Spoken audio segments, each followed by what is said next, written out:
de me kana no pay ne say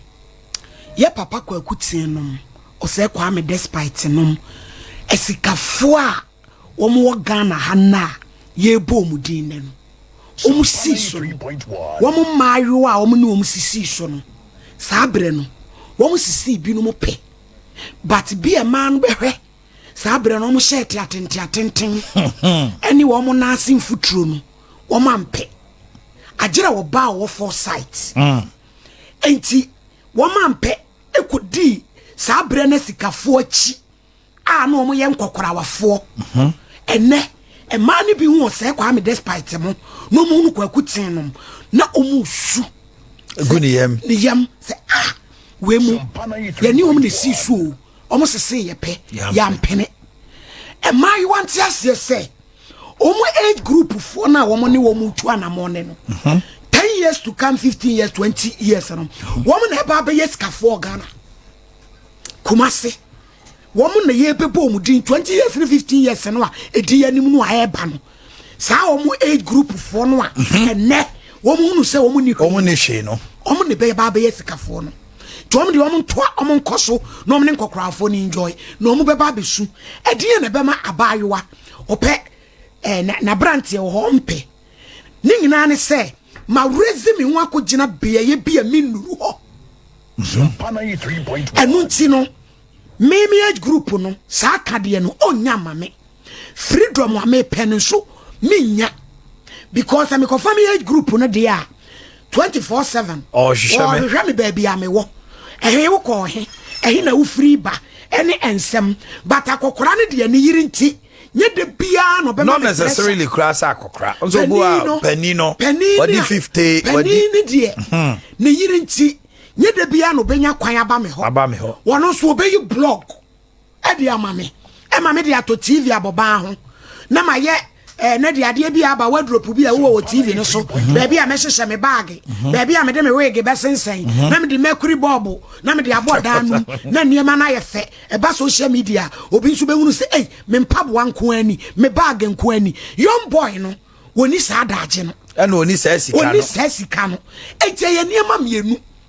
me pe freedom me sa pesika enti young boy no be ha me che se me kodi pani achi na wama me freedom na me sanya sika na ya no mu wura fi se young boy no wo ba be yesika ni na sa abre no papa no bi kura no wawu agya anase bia na de okodi akire no amwa enti se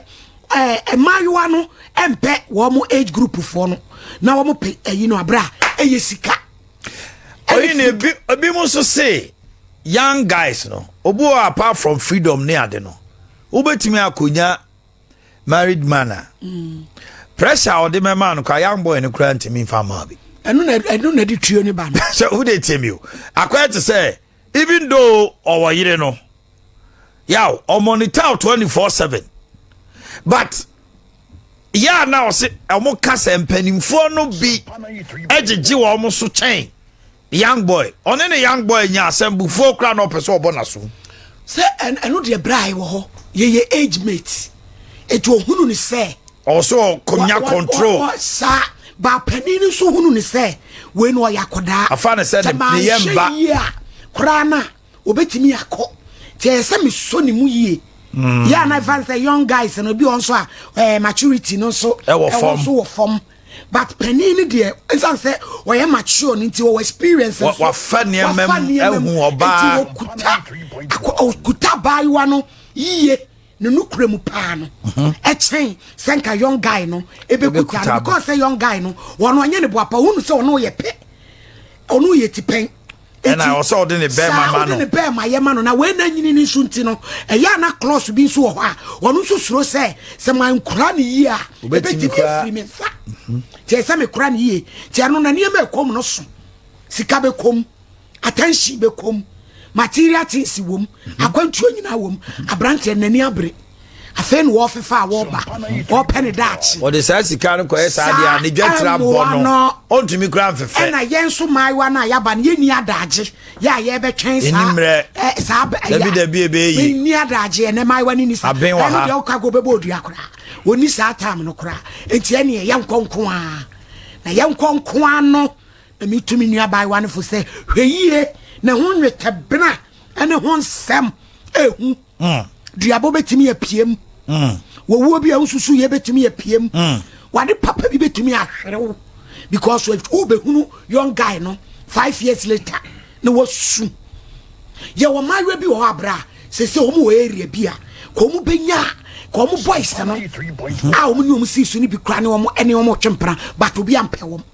esan so omu siso no omu pre niema omu pese be ha dan ama wom na yesiesiem edi mpanifo na chi agege niema ma area boys ne de omu mpe omu ni kra because omu like kra and na omu ko chi ya omu baaye na obenya ka area boy ni bi ene ne twempra omu so mpe no jaye issue achese ase me be pa chokra na utse bi udi abi won ba ko so wo so mpe say enimu bro so a ye ne una si so wa chama ye kasi ahodo a na ba ntam ha ye ni tia ebesi wa de wo kwa ebesi wa de wo ko ti afedi ye den ena ja onu so akogirigire duma wa fefa ye kpakpakpa tuntoni mobile phone so ne ade ade a ai na wo ko ni Dubai wo peke madam benya enko wo hye ho na ko no na ye madam abo amani ofifu simu ha fe ne ko se me point na wo be do dia wan bra enti sanity freedom sika freedom sika ena krokro as a penny for no nim e man ye chain young guys no cream no sanity go maturity no wan so ni mu ye a obedwane ako abranche no so afa na obebo ne bra ya na nya omobo apaye o wo ma ye hye nti aso okonya kakra bro no say hu say o sa ni papa bi ya na je say bra am I wanya careful be bia meka am I wanya careful pa e wo mpanifo mpratwen ani nkrofo ku no mpratwen ho na young guy na hu ne no o kira no ba be kumasi sikani de bia meka e be ye wo ya ba ko hia na yiase na e kwaku na fe wo kwasra bo no wo kwa ne nche kra na afebe because we sabi baby a unufu ba kwa chia ko dro no a ene se dia brabo na bro no a na hwe na wo fere se be ma na nya kokudu amfre okra ntimi nko ne chain enso no se ope ka no no betena sa tam we na so de bia me ka se wo papa agena sare ene ne yere old pictures bi a o mo de beto ho ene na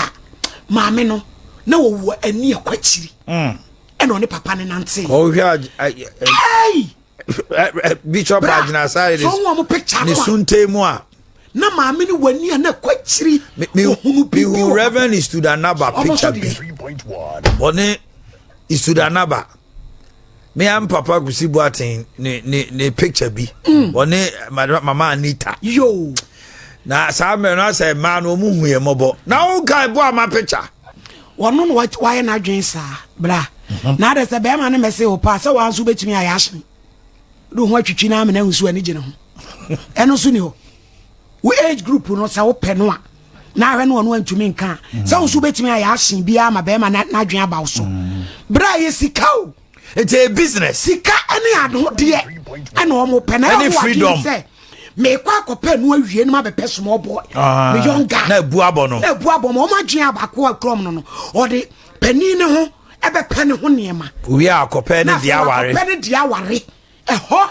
ene wa hwe ya na de owuo ne beba no because pani ne so hunu se ne wa kodi mbebra bi ho a won twema ya na kachacha wo kan wanti bi da o se na da papa bi e bie filling station e ma ne mpana e na fe de abaiwa ne yesu obegya no abaiwa ne yesu obegya no no e na kachacha wo se papa ne bebo na mane papa ne bebo na mane no se ne age se yekoye no radio so de bi me ba no America no wa boda wa bebo bitio so tese makobie filling station ama wa abaiwa na etu o twem ba bi again filling station no akata nani de bia na kachacha wo kan ko se papa nso odu obe no akata nani waje free nsem enti eye business sika me penie ma na wie na makope young guy na me ni na ko wale wa hwe ye nso a young guy no so obeba no so no afa no ho adwe yeah